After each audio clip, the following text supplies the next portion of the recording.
partager avec vous ce que nous avons le plus cher, c'est-à-dire le savoir.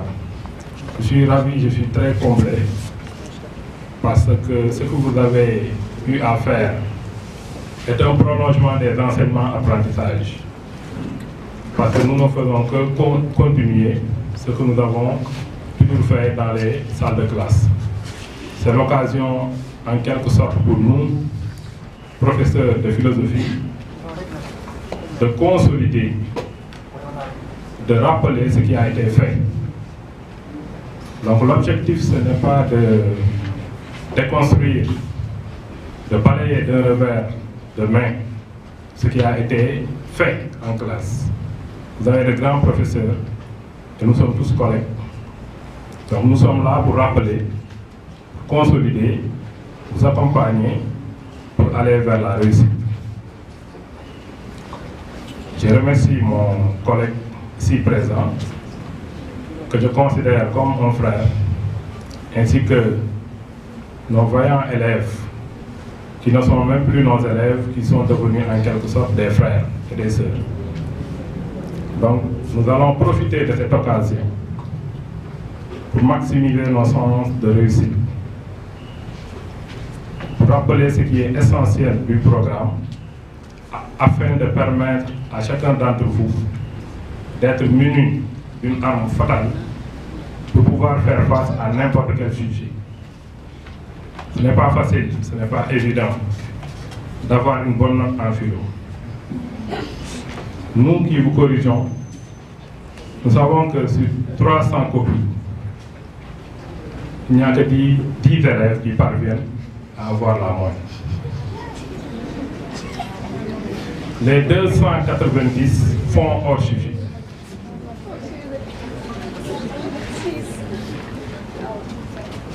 Donc aujourd'hui, c'est une occasion à saisir pour rappeler ce qu'il faut faire pour éviter ce danger permanent qui consiste à faire un hors-sujet. Beaucoup d'élèves le font. Comment éviter le hors-sujet est aujourd'hui notre principale préoccupation.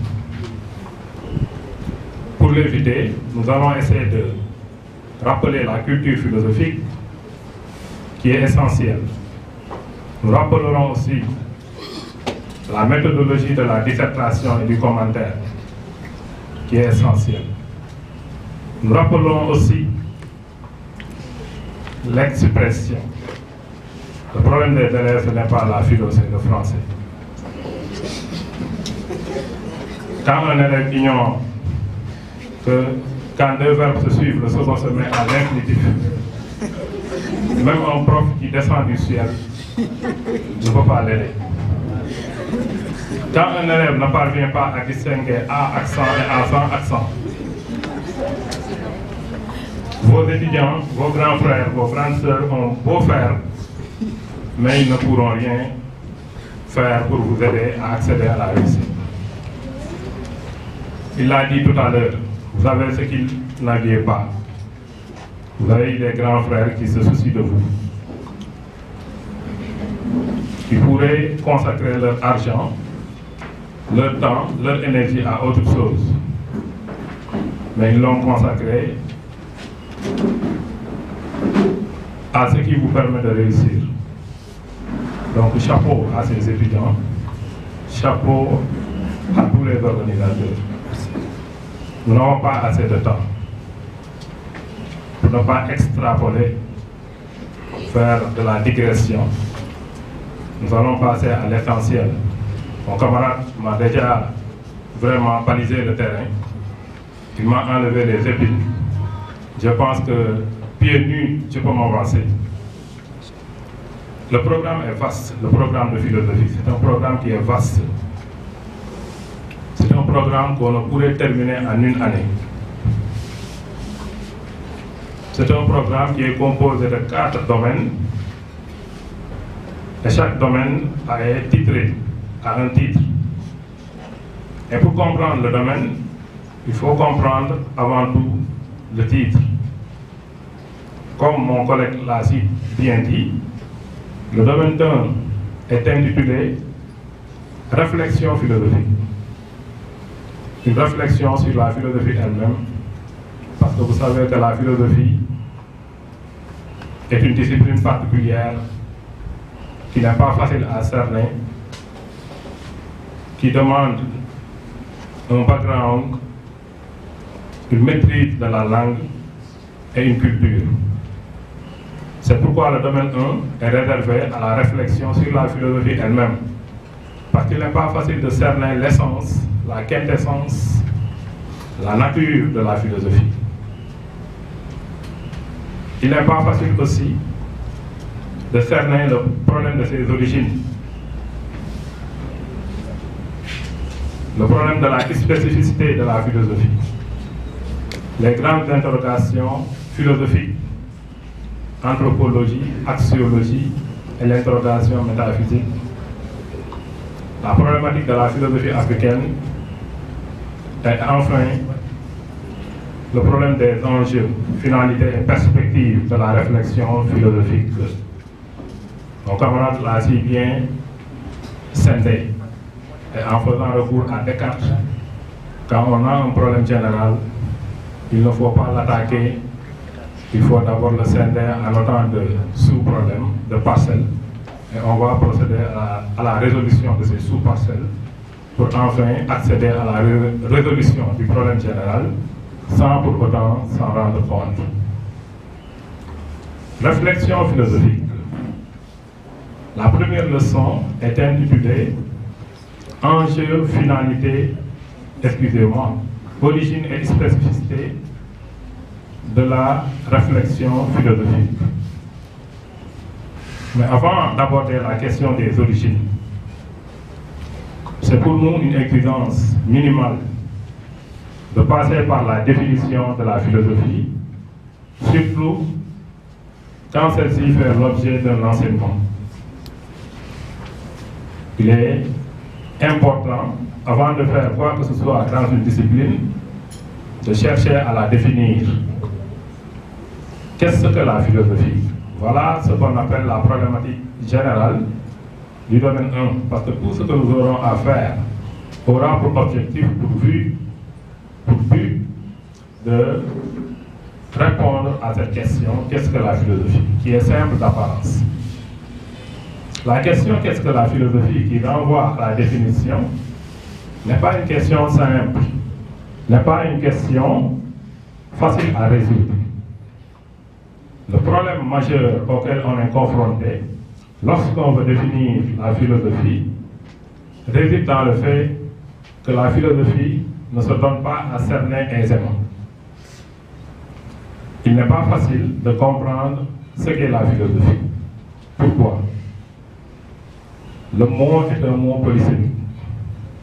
Qu'est-ce qu'un mot polysémique? C'est un mot qui a plusieurs sens. C'est un mot qui a plusieurs acceptions. C'est un mot qui a plusieurs définitions. Pourquoi la philosophie a plusieurs définitions? Pourquoi la question qu'est-ce que la philosophie? Beaucoup de réponses interviennent, surgissent, mais aucune réponse n'est semblable à l'autre. Trois raisons fondamentales justifient l'impossibilité d'assigner, d'attribuer, de donner une définition unique à la philosophie. J'ai bien dit une définition unique.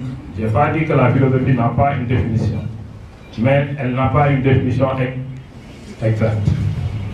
Trois raisons fondamentales justifient la difficulté d'attribuer une définition à la philosophie.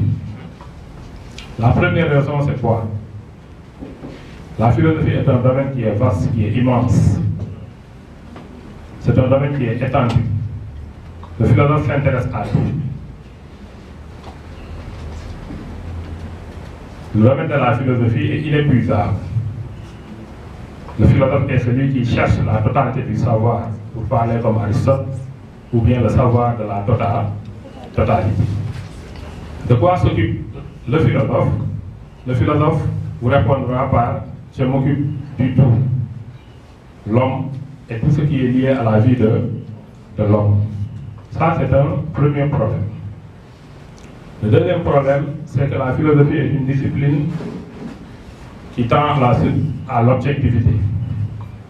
Il faut éviter de dire que la philosophie est une discipline subjective, même si nous, pour faciliter la tâche, on l'enseigne à nos élèves. La philosophie n'est pas une discipline subjective, mais c'est une discipline qui tend vers l'objectivité.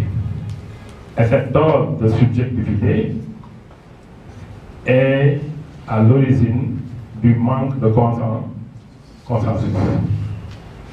Donc il y a une dose de subjectivité, excusez-moi, qui mène aux contradictions, qui fait que la philosophie aboutit souvent à des résultats contradictoires.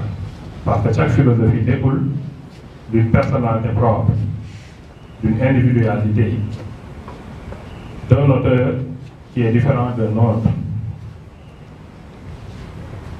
Le troisième problème, c'est la pluralité des doctrines ou des systèmes philosophiques. Chaque philosophe semble avoir sa doctrine, semble avoir son propre système. C'est pourquoi vous entendez souvent le marxisme, doctrine propre à Karl Marx, l'hegelianisme, doctrine propre à Hegel, le nietzschéisme, doctrine propre à Nietzsche, Friedrich Nietzsche, le platonisme, doctrine propre à Platon. Ces trois raisons font que la question qu'est-ce que la philosophie, une seule réponse ne peut pas suffire. Plusieurs réponses interviennent. Donc ici, il est question de rappeler les définitions les plus célèbres de la philosophie, les définitions les plus connues, les plus fameuses, mais qui ne sont pas les seules définitions de la philosophie. Parce que n'oubliez pas qu'à la question qu'est-ce que la philosophie, un grand penseur du nom de Jules Lachelier avait tout simplement répondu « je ne sais pas ». Le « je ne sais pas » ne témoigne pas d'une ignorance du philosophe, mais signifie tout simplement que le philosophe ne sait pas ce qu'est la philosophie exactement. Jean-Paul Sartre va dans le même sens lorsqu'il dit que la philosophie n'existe pas. Il existerait des philosophies parce que chaque philosophe a sa propre philosophie. Les définitions les plus connues de la philosophie, la première nous a été fournie par l'étymologie. L'étymologie est le sens premier du mot, parce que la plupart des mots ont une origine grecque ou latine. Le français est venu tardivement et les œuvres philosophiques s'écrivaient en latin ou bien en grec. Le premier sens du mot philosophie vient d'un philosophe grec du nom de Pythagore, qui a été très apprécié, très respecté par ses compatriotes et par ses élèves, à cause de sa culture philosophique, des connaissances encyclopédiques qu'il détenait, et on finit par le surnommer Pythagore le Sophos, c'est-à-dire Pythagore le sage. Mais par modestie, il ne l'a jamais accepté. Parce que pour Pythagore, seuls les dieux sont parfaitement sages. Les hommes ne peuvent être que des amoureux de la sagesse. Donc, modestement, Aristote soutient que l'homme ne peut pas accéder à la connaissance de la totalité. C'est quelqu'un qui doit tendre vers cette sagesse sans pour autant jamais la posséder. Donc, étymologiquement, le mot philosophie vient de Sophia et de Philia. Philia qui signifie amour, désir, volonté, à l'endroit de la sagesse. Donc l'amour, c'est l'idée d'un bien que l'on ne possède pas et que l'on espère posséder. Le philosophe est celui qui cherche, qui se met dans une dynamique de recherche et non de possession. C'est quelqu'un qui a soif, qui a faim qui sent un vide, un manque en lui, et qui décide de pallier, de combler ce déficit par le biais de la recherche. Si l'amour signifie l'indice d'un manque à combler ou d'un vide à pallier, la sagesse, quant à elle, requiert deux aspects fondamentaux. La sagesse est définie par Descartes dans son ouvrage intitulé Les principes de la philosophie comme une parfaite connaissance de toutes les choses que l'homme peut savoir, tant pour la conduite de sa vie que pour la conservation de sa santé et l'invention de tous les arts.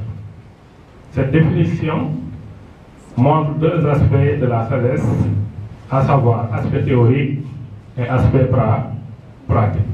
Au plan théorique, le sage est celui qui a une parfaite connaissance, qui a une connaissance encyclopédique, qui a ce qu'on appelle un haut niveau de connaissance ou bien un savoir approfondi. Au plan pratique, le sage est celui qui agit en fonction de ce qu'il sait, c'est-à-dire dans sa conduite de tous les jours, dans son comportement de tous les jours, il est guidé par les connaissances qu'il a acquises. Donc, la philosophie, dans ce sens, nous aide à bien savoir pour mieux vivre. Quand on vous pose l'importance de la pratique philosophique que nous allons reposer dans les enjeux, finalités et perspectives, là on a déjà une réponse à la question à quoi sert la philosophie. Selon Descartes, dans sa définition de la sagesse, la philosophie nous aide à bien savoir pour mieux vivre. Cette définition, selon laquelle la philosophie est l'amour de la sagesse, n'est pas la seule définition de la philosophie. Sous un autre angle, la philosophie est perçue comme possession de la connaissance. Que signifie la philosophie est une possession de la connaissance. Cette définition a été défendue par Aristote, qui considérait que le philosophe est celui qui doit connaître la totalité du savoir, ou bien le savoir de la totalité. En ce sens, il affirme: nous concevons le philosophe comme d'abord celui qui possède la totalité de la connaissance dans la mesure du possible. Dans la conception aristotélicienne, dans la conception d'Aristote, le philosophe est celui qui a un savoir total et absolu. Le philosophe est celui qui possède la totalité du savoir. Le philosophe est celui qui sait plus que les autres, qui connaît les premières causes, les premiers principes, et qui est susceptible de les enseigner aux autres. Mais ici, il faut relever quelques équivoques.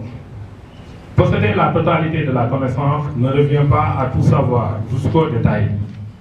Posséder la totalité du savoir dans la conception aristotélicienne, c'est connaître les principes, les fondements, les causes ou l'essentiel de chaque domaine. Donc, la totalité dont il s'agit ici n'est pas une totalité arithmétique, n'est pas additionnelle, c'est une totalité fondatrice. Cette conception de la philosophie comme possession de la connaissance a durablement influencé la postérité jusqu'au XVIIe siècle avec René Descartes. Vous savez que Aristote appartient au siècle ou bien à l'époque antique. Mais sa conception a influencé pas mal de philosophes jusqu'au philosophe du XVIIe siècle, René Descartes. René Descartes va dire la même chose qu'Aristote concernant la philosophie, mais pas de la même manière. Qu'est-ce que la philosophie selon Descartes? Descartes définit la philosophie comme un arbre dont les racines sont la métaphysique. Le tronc, c'est la physique, et les branches qui sortent de ce tronc sont les autres sciences qui se réduisent en trois principales sciences, à savoir la médecine, la mécanique et la morale. Cette image de Descartes signifie que la philosophie englobe la totalité du savoir. Le philosophe ne doit pas être un spécialiste, c'est quelqu'un qui doit posséder le savoir encyclopédique, le savoir des premiers principes et des premières causes. Descartes n'est pas le seul à défendre cette conception d'Aristote. Hegel va lui emboîter le pas.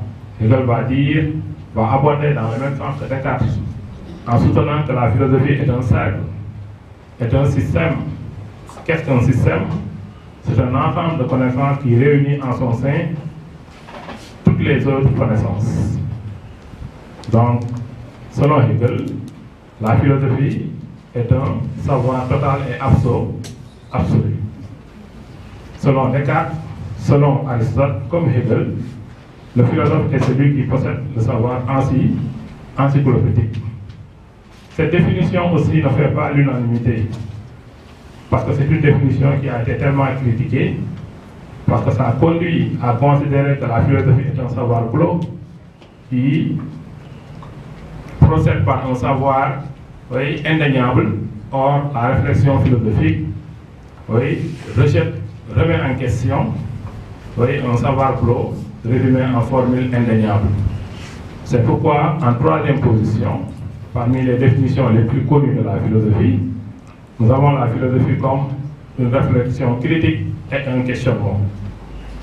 Cette définition semble être l'une des définitions les plus partagées de la philosophie, parce que beaucoup de philosophes partagent cette conception de la philosophie comme une remise en question, comme aussi une discipline qui pose des questions au lieu de répondre aux questions. Que signifie la critique en philosophie?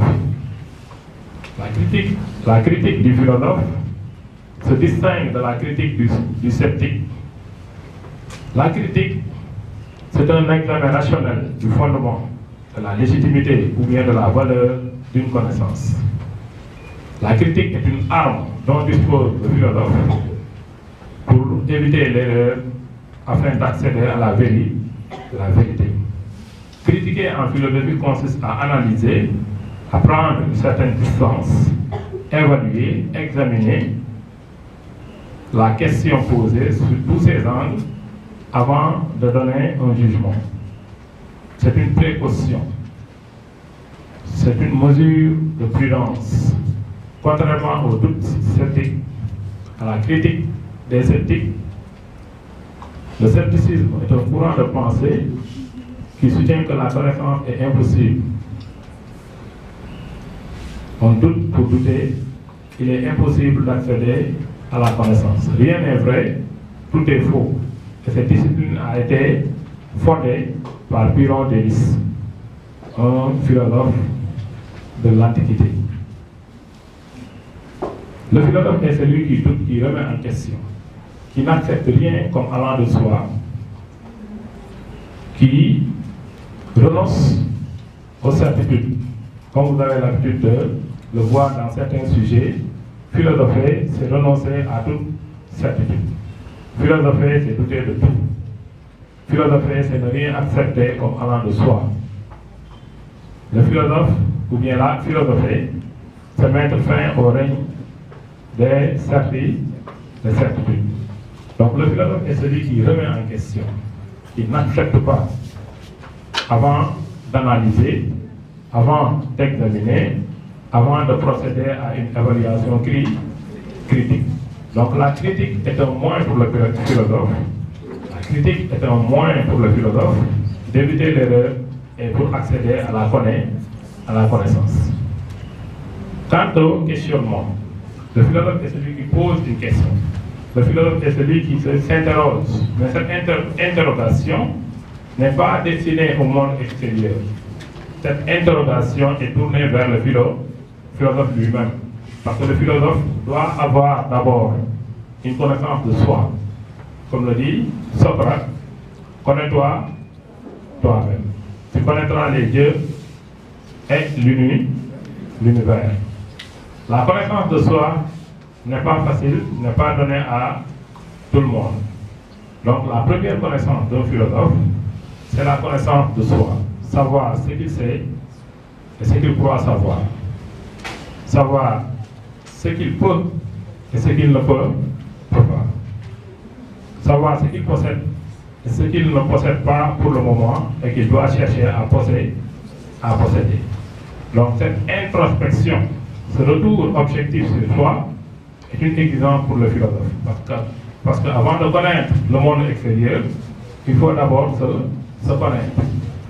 C'est dans ce sens que la philosophie apparaît comme un questionnement sur soi, sur le monde et tout ce qui est lié à l'existence de l'homme. Parce que pour le philosophe, rien n'est évident, rien n'est vrai. Il doit s'interroger sur les choses les plus familières. Nous avons cité 3 définitions de la philosophie. 3 définitions de la philosophie et on peut, vous voyez, multiplier les définitions à l'infini, mais le constat restera toujours le même. Il y a autant de philosophie que de philosophes. Chaque philosophe a sa propre conception de la philosophie. Pourquoi il en est ainsi? Parce que la philosophie est une activité qui découle d'une certaine individualité, d'une époque et de la sensibilité de chaque auteur. Donc la question qu'est-ce que la philosophie est une question qui est simple d'apparence, mais qu'on ne peut pas résoudre d'un seul coup, qu'on ne peut pas régler définitivement. On pourrait passer toute une année sur la question qu'est-ce que la philosophie, mais on ne parviendra jamais à une définition unique, universelle, partagée par tous les philosophes, parce que la liste est loin d'être exhaustive. Et de là, nous avons ce qu'on appelle clore la question de la définition. Ce qu'il faut retenir d'essentiel de la définition de la philosophie, c'est que la philosophie n'a pas une définition précise, n'a pas une définition exacte. Les 3 raisons qui justifient cette impossibilité d'attribuer une définition unique à la philosophie, c'est le manque de consensus lié à la subjectivité de la philosophie, l'immensité du domaine d'investigation de la philosophie, le manque d'objets d'étude précis, et enfin la pluralité des doctrines et des systèmes philosophiques. Peut-être la recherche des origines de la philosophie pourra nous vérifier sur la question qu'est-ce que la philosophie, pourra ce qu'on appelle nous éclairer davantage. D'où vient la philosophie? Il est impossible de définir la philosophie. La recherche des origines de la philosophie pourra nous aider à mieux cerner la nature, les caractéristiques de la philosophie. D'où vient la philosophie? Quelles sont les origines de la philosophie? Le titre est révélateur. La question est révélatrice. Les origines de la philosophie, déjà nous montrent que la philosophie n'a pas une définition. Il y a au minimum 2 définitions parce que origine est au pluriel. D'où vient la philosophie? Cette question peut être interprétée de 2 manières. D'où vient la philosophie peut renvoyer à la date, au lieu et aux conditions d'émergence de la pensée philosophique. D'où vient la philosophie peut renvoyer également à l'attitude d'esprit chez l'homme. Il a poussé pour la première fois à penser philosophiquement. Ces 2 orientations de la question d'où vient la philosophie renvoient respectivement à l'origine historique et à l'origine logique. L'origine historique, on l'appelle l'origine chronologique ou l'origine géographique. L'origine logique, on l'appelle l'origine causale ou l'origine intellectuelle. Historiquement, d'où vient la philosophie? Quelle est la date de lieu et les conditions d'émergence de la pensée philosophique? La première thèse défend que la philosophie est née chez les Grecs. Ce sont les Grecs qui ont inventé la réflexion philosophique. Pourquoi dit-on que les Grecs sont les premiers et les seuls à avoir philosophie? La philosophie soit enseignée à 2 dans la classe, c'est-à-dire qu'il y ait 2 profs de philo dans la classe. Pourquoi? Parce que certains ou certains d'entre vous ont remarqué que depuis que mon collègue est en train d'exposer, je suis en train de décrire, de rédiger. J'avais une feuille vierge, mais actuellement elle ne l'est plus, elle est pleine. Parce qu'à chaque fois qu'il aborde un point, il m'apprend quelque chose de nouveau, qui me permet de me bonifier dans ce que je vais dire actuellement. Si je dis une chose, et si c'est bien et que vous comprenez, sachez que c'est à cause de lui, il m'a ouvert les pistes. Alors, il avait commencé pour parler, du problème lié à la définition de la philosophie. La philosophie n'est pas facile à définir. Il y a absence de définition unique, absence de consensus, désaccord entre les philosophes. Alors, cette absence de désaccord entre les philosophes, il l'a rappelé quand il parle de l'origine même de la philosophie, où elle est née. Quand elle est née, ça pose un problème, les philosophes ne sont pas d'accord, d'autres disent elle est grecque, d'autres disent elle est africaine, d'autres disent elle est de partout, comme le dit Karl Jaspers. Chaque peuple a une philosophie et a toujours philosophé. On ne peut pas se passer de la philosophie. Donc là, on voit le problème que pose la philosophie, même dès son origine, où elle est née, ça pose problème. À plus forte raison aussi, Karl Jaspers nous fait savoir la philosophie. Même ceux qui se réclament philosophes, ceux qui disent qu'ils sont philosophes, ceux qui font que la philosophie reste, ils ne sont pas d'accord sur sa nature, autrement dit sur ce qu'elle est. Qu'est-ce que la philosophie? Jasper dit, les philosophes eux-mêmes ne sont pas d'accord sur cela. Néanmoins, nous allons essayer de faire quoi? Nous allons essayer de trouver une solution et de dire en quelque sorte ce qu'elle est. Autrement dit, comme l'a dit mon collègue, dégager les différentes définitions les plus célèbres, les plus essentielles, les définitions dont on ne peut pas se passer ici. Alors, là maintenant, j'avais dit tout à l'heure, on va faire la carte d'identité de la philosophie. La question d'où vient la philosophie, on a dit, il nous a parlé de l'origine historique, mais aussi il nous a parlé de l'origine étymologique.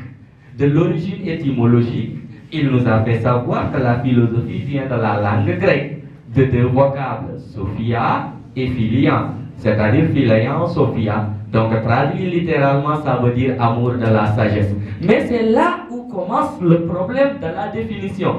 Origine étymologique, amour de la sagesse, même les philosophes ne sont pas d'accord sur le sens que nous donnons l'amour de la sagesse. Certains vont dire quoi? Par amour de la sagesse, entendons quoi? Entendons un manque, une absence de quoi? Absence de sagesse, absence de connaissance. C'est-à-dire eux-mêmes, ils ne sont pas d'accord sur l'interprétation. Certains vont dire comme Platon va dire quoi?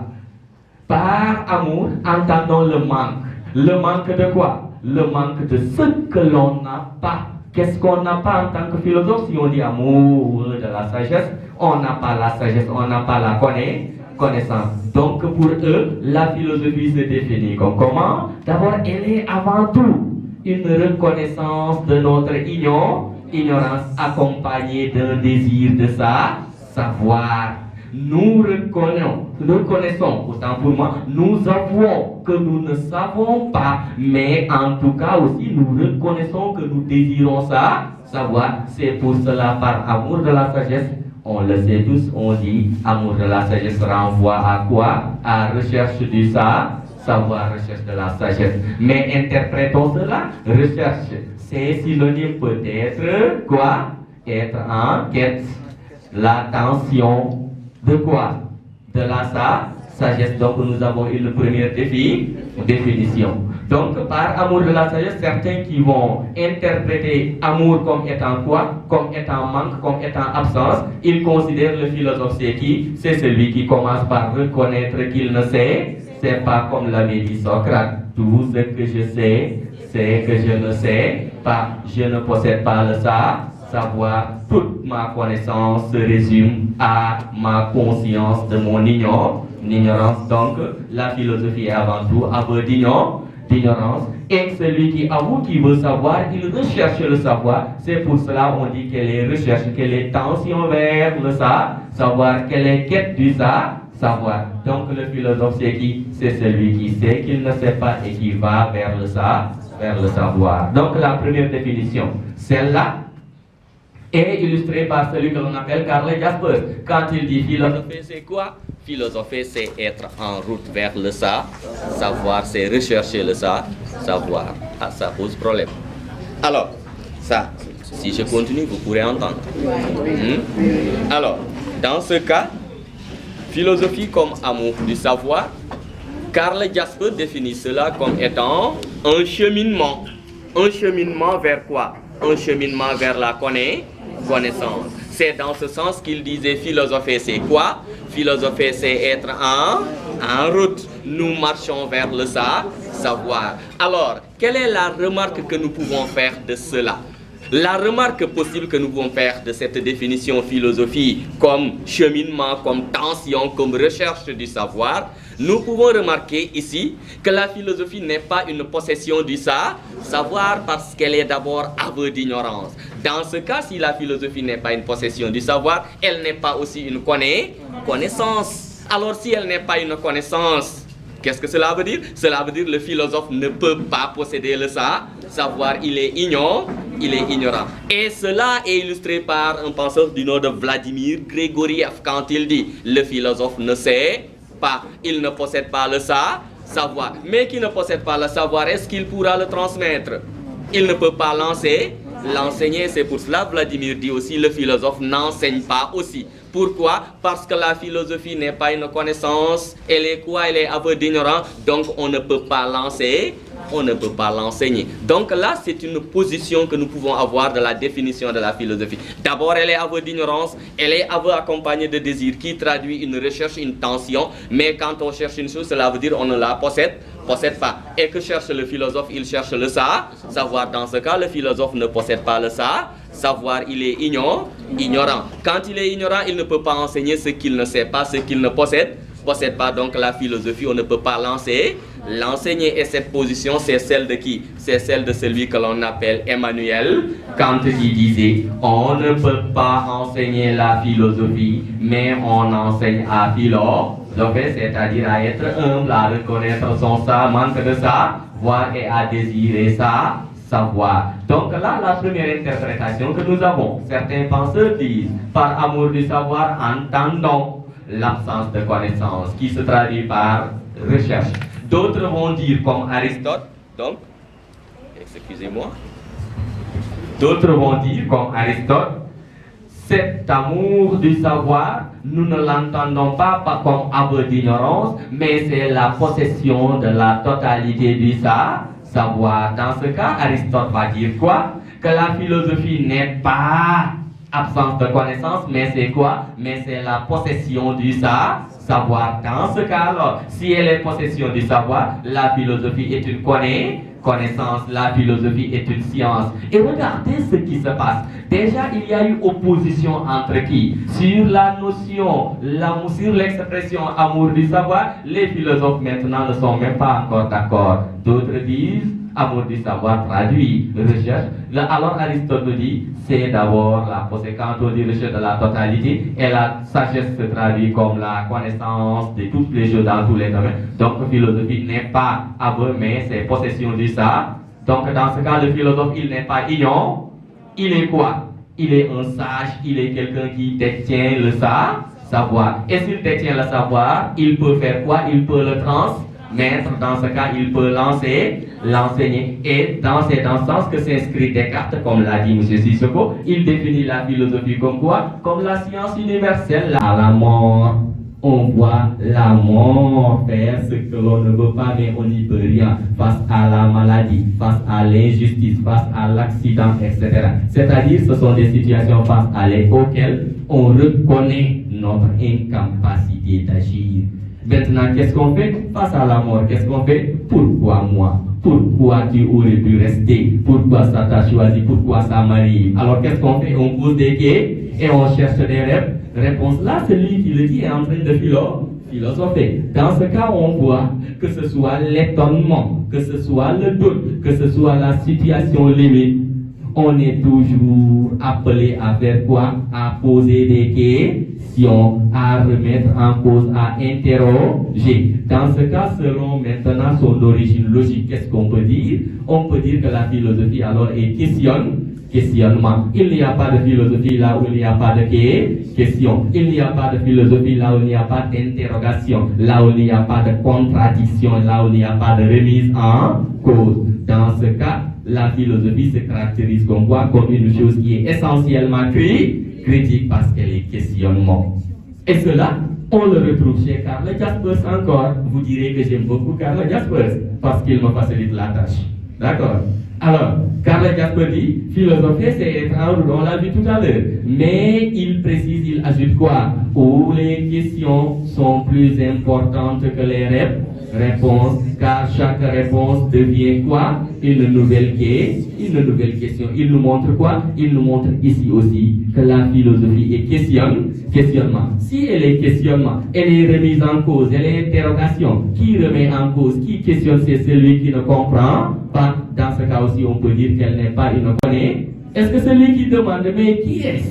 Est-ce que quand il demande, c'est qui cette personne? Cela veut dire qu'il ne connaît pas. Donc celui qui pose la question ne connaît pas. Donc dans ce cas, il reconnaît aussi qu'il ne sait pas, qu'il ne maîtrise pas. Donc là, la philosophie aussi n'est pas une connaissance. Elle est quoi? Là, elle est une attitude, un comportement à adopter. Quel comportement? Un comportement critique à adopter. Donc là, la philosophie est aussi une réflexion. Quel type de réflexion? Une réflexion critique, mais aussi personnelle sur tout ce qui existe. Alors, combien de définitions nous avons dégagées ici? Philosophie comme recherche du savoir, philosophie comme possession du savoir, philosophie comme réflexion critique. Dans tous les cas, ce qu'il peut retenir ici, en tant que réflexion critique sur la totalité, la philosophie est essentiellement une remise en question et elle ne commence qu'avec le questionnement, qu'avec l'interrogation, comme le dit Marcin Toa. La philosophie ne commence qu'avec cette ferme volonté, c'est-à-dire une ferme volonté de soumettre tout notre héritage, de soumettre cela à une critique sévère et sans complaisance. Ce qu'on a reçu, appris de nos parents, de nos marabouts, de nos professeurs, en faire quoi? Il faut soumettre cela à une critique sévère et sans complaisance, comme l'avait fait Descartes. Maintenant, j'ai fini mes études. J'ai eu les professeurs les meilleurs. Je suis appelé à faire partie des meilleurs étudiants à sortir de cet enseignement. Mais est-ce que tout ce qu'on m'a enseigné est vrai? Il a dit quoi? Je remets tout cela sur la table et je vais vous revoir, questionner, interroger si c'est de la vérité. Donc, nous faisons la table rase de notre connaissance. Et d'autres penseurs comme Edmund Husserl nous dit quoi? Quand est-ce que devenons-nous philosophes? Il dit, il y a une obligation à faire, c'est laquelle? Quiconque veut vraiment devenir philosophe devra une fois dans sa vie s'arrêter, se replier sur lui-même, essayer de tout déconstruire, ensuite chercher à reconstruire. Donc il montre quoi? Que la philosophie ne peut pas être séparée de la critique, du questionnement, du doute, de la remise en question. Dans ce cas, on voit que la philosophie, elle n'est pas une connaissance, elle est une attitude critique, elle est une incertitude. Elle ne donne pas de connaissance certaine, comme le dit Karl Jaspers aussi. Elle est incapable de donner un savoir apodictique que l'on peut posséder. Dans ce cas, alors, on peut dire aussi que la philosophie ne s'enseigne pas. Est-ce que vous suivez? On n'enseigne pas la philosophie, on ne l'apprend pas parce qu'elle n'est pas une connaissance. Alors, là, de façon ramassée, on vous a parlé de quoi? On vous a parlé des différentes définitions de la philosophie. Quelles sont les définitions que vous pouvez retenir ici? La définition de la philosophie comme amour de la sagesse. Amour de la sagesse, on l'a vu, ça peut signifier recherche, tension, quête du savoir et quête sans arrêt, quête perpétuelle et personnelle du savoir. Ça, c'est la position de Platon qui dit le philosophe est entre quoi? Entre les ignorants et les savants. Alors, là aussi, On peut dire par amour de la terre, d'autres l'interprètent comme quoi? Comme possession du savoir, comme Aristote dit que la philosophie est la science, encyclopédie de la science des sciences. Le philosophe est savant, il n'est pas ignorant. Par son origine logique, intellectuelle ou causale, on voit que la philosophie est questionnement, la philosophie est remise en cause, la philosophie est interrogation permanente. Qui pose une question, on ne pose pas la question avec un coup de poing ou avec le pied. Avec quoi on pose la question? Par la pensée. Donc dans ce cas, on peut dire, si elle est questionnement, elle est remise en question, elle est aussi une pensée. Quel type de pensée maintenant? C'est une pensée critique. Est-ce que vous suivez? Vous comprenez? Alors, là, ce sont les différentes définitions que nous pouvons dégager de la philosophie. Nous avons jusque-là dit ce qu'est la philosophie par elle-même, par sa démarche, par ce qu'elle est, c'est-à-dire par son origine étymologique, par son origine logique. Il reste maintenant à continuer à dire ce qu'est la philosophie, c'est-à-dire à parler de sa spécificité, à parler de sa particularité. Maintenant, qu'est-ce qui fait la particularité de la philosophie? Qu'est-ce qui fait son spécificité? Qu'est-ce qu'elle a et qu'elle ne partage pas avec les autres connaissances? Maintenant, là, on va essayer de faire quoi? On va continuer à dire ce qu'elle est, mais non pas maintenant par elle-même, mais par ce qu'elle n'est pas. Autrement dit, les autres modes de savoir, les autres moyens de connaissance qu'elle a trouvés sur place, à savoir l'opinion, le mythe, la religion et la science. On va la comparer avec ces autres domaines du savoir. Donc on va voir que la philosophie, qu'est-ce qu'elle a en commun avec les autres domaines du savoir, c'est-à-dire ce qu'elle partage avec les autres, mais aussi ce qu'elle a et que les autres modes de savoir ne possèdent pas, ou bien même où elle peut se retrouver avec les autres modes de savoir, ou le convergence ou le complémentarité. Est-ce que vous suivez jusque-là?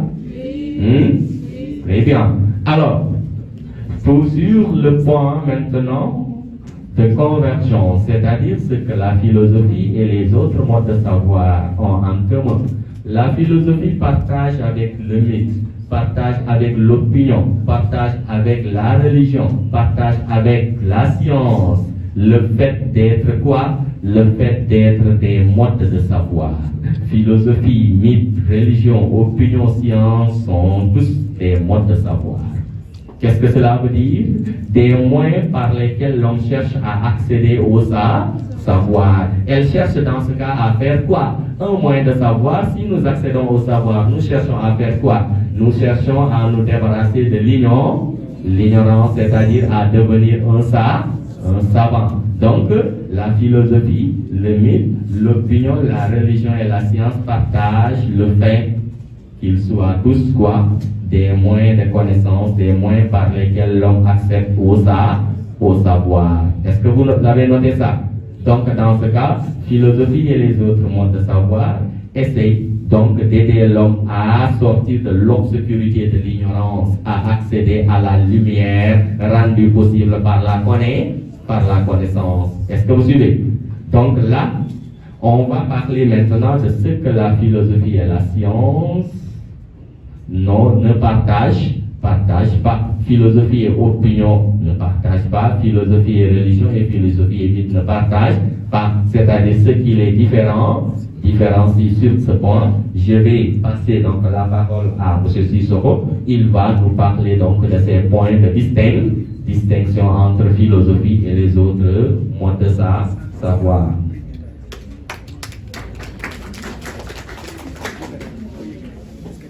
Merci professeur. Merci professeur pour ce brillant exposé. Moi aussi j'ai pris note. J'ai beaucoup pris note. Je ne sais pas si les élèves ont des origines historiques. Il est revenu là-dessus.